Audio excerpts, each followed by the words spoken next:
ప్రపంచంలోనే అతిపెద్ద market yard.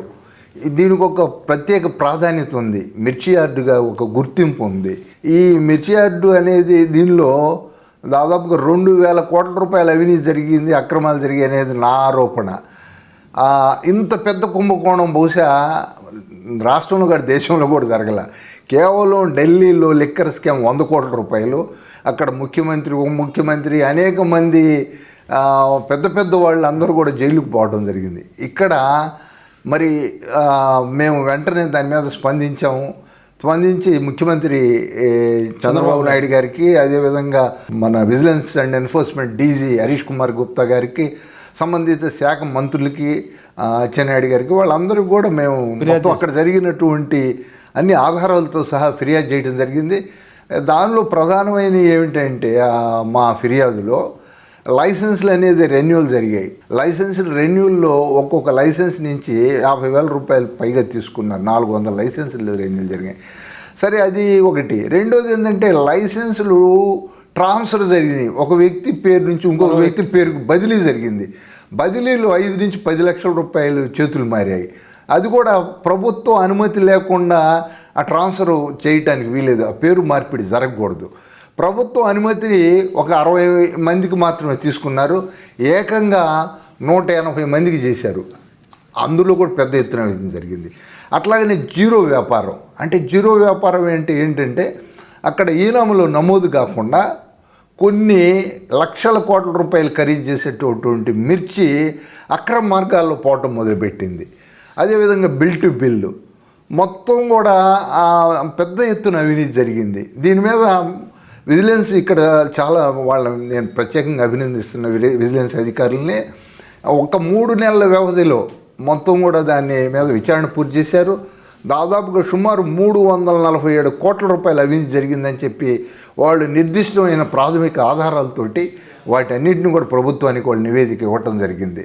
దానిలో 20 మంది సూపర్వైజర్లు కావచ్చు, ఇతర వివిధ స్థాయిలో ఉన్నటువంటి అధికారులు అందరి యొక్క ప్రమేయం ఉందని చెప్పి వాళ్ళ పేర్లు, వాళ్ళు చేసినటువంటి ఏమేం చేశారు, ఎక్కడెక్కడ అవినీతికి పాల్పడ్డారనే స్పష్టమైన ఒక నివేదికను రూపొందించారు. దాన్ని మరి ప్రభుత్వానికి అందజేయటం జరిగింది. అయితే ఇప్పుడు ప్రస్తుతం తక్షణం తీసుకోవాల్సింది ఏంటంటే అటు మార్కెటింగ్ శాఖ మంత్రివర్యులు కానీ, ఆ శాఖ అధికారులు కానీ, ఎవరైతే 20 మంది ఉన్నారో ఆ అధికారుల మీద తక్షణమే చర్యలు తీసుకోవాలా. చర్యలు తీసుకోవటంలో జాప్యం జరిగితే మళ్ళా ఆ విజిలెన్స్ నివేదిక కనుక పడకేస్తే తారుమారు అయిపోద్ది. విజిలెన్స్ నివేదిక సహితం కూడా దానిలో ఉన్నటువంటి ఇవి కూడా మళ్ళీ మొత్తం కూడా తారుమారయ్యే ప్రమాదం ఉంది. కాబట్టి తక్షణమే అందుకు బాధ్యులైన అధికారులు, ముఖ్యంగా అప్పుడు ఉన్నటువంటి ఐ వెంకటేశ్వర రెడ్డి అనే ఒక అధికారి, ఆయన సెక్రటరీగా ఉన్న కాలంలో దాదాపుగా అతను ఒక్కడే ఇక్కడ వాళ్ళు చెప్పుకోవడం అతిశయోక్తిగా వచ్చేవాళ్ళని కాసి 400-500 కోట్ల రూపాయలు ఆయన ఒక్కడే దీనిలో తిన్నాడనేది. ఇంకొక అతను దుగ్గిరాల ప్రస్తుత ప్రజెంట్ కార్యదర్శిగా ఉన్నటువంటి శ్రీనివాసరావు, అతను ఆనాటి ఎన్నికలు 2019 ఎన్నికల సమయంలో 2019లో కొన్నాడు అక్కడ పనిచేశాడు. అతనైతే ఏకంగా 5 లక్షల క్వింటాల్స్ని పూర్తిగా మాయం చేసేసాడు. అంటే ఇప్పుడు ఇక్కడ మొత్తం కూడా వాళ్ళు కమిషన్ రూపంలో రైతులు దోపిడీకి గురి అవుతారు, మత్స్యకాయల రూపంలో రైతులు దోపిడీకి గురి అవుతారు, ధరల విషయంలో రైతులు దోపిడీకి గురి అవుతారు.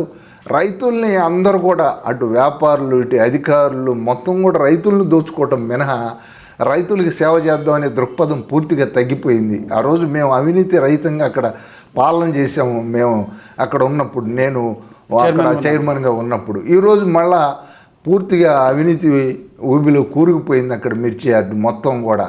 ఇక్కడ ప్రధానంగా ఉన్నటువంటి సూపర్వైజర్లు చాలామంది ఉన్నారు, శివారెడ్డి అని చెప్పి, అదేవిధంగా దుగ్గిరాల్లో ఉన్నటువంటి శ్రీనివాసరావు కానీ, సెక్రటరీగా ఉన్నటువంటి ఐ వెంకటేశ్వర రెడ్డి కానీ, ఇలాగ చాలామంది అక్కడ ఉన్నటువంటి సూపర్వైజర్లు, సెక్రటరీ మొత్తం కూడా దాన్ని పంచుకు తిన్నారు. డిఈఓలు అని ఉంటారు, డేటా ఎంట్రీ ఆపరేటర్లని, వాళ్ళని దాదాపుగా 30-40 మందిని అక్కడ నియమించారు. వాళ్ళు ఒక్కరోజు కూడా అక్కడ విధులకు హాజరు కాలేదు. వాళ్ళందరూ కూడా వైసీపీకి సోషల్ మీడియాకి పనిచేస్తూ ఉంటే వాళ్ళందరికీ కూడా జీతాలు ఇక్కడ అందజేస్తూ ఉంది. వాళ్ళ సంతకాలు కానీ, వాళ్ళ బయోమెట్రిక్ కానీ ఇవన్నీ కూడా సూపర్వైజర్లు వేస్తూ ఉన్నారు తప్పితే వాళ్ళు కనీసం వచ్చి ఆ జీతం తీసుకునే రోజు ఏమైనా వచ్చారని తప్ప ఏ రోజు కూడా వాళ్ళు వచ్చి అక్కడ రిజిస్టర్లో సంతకం కానీ బయోమెట్రిక్ వేలిముద్రలు వేయటం కానీ ఏమీ జరగలేదు.